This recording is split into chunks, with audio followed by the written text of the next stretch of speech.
তুই তুই এখানে আইসস কেন? চিন্তা করছিলাম আর কোনোদিন তোমার সামনে আসবো না, কিন্তু তারপরও আসতে হইল। বেশি না, আমি কয়েকটা কথা কই চলে যাবো, আমার 5টা মিনিট সময় দাও।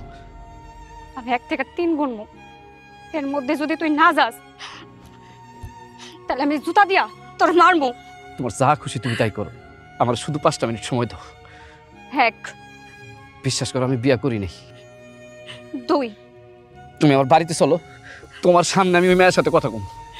3 আমার বিশ্বাস নিয়ে খেলতে কি তোর বিবেক একটু বাঁধলো না? একটা মানুষ থাকা অবস্থায় তুই আরেকটা মেয়ের কেন বিয়া করলি? ওই মেয়ের মধ্যে কেমন আছে যেটা আমার মধ্যে নাই? আমি তোরে কোনোদিনও ক্ষমা করুম না, কোনোদিনও না।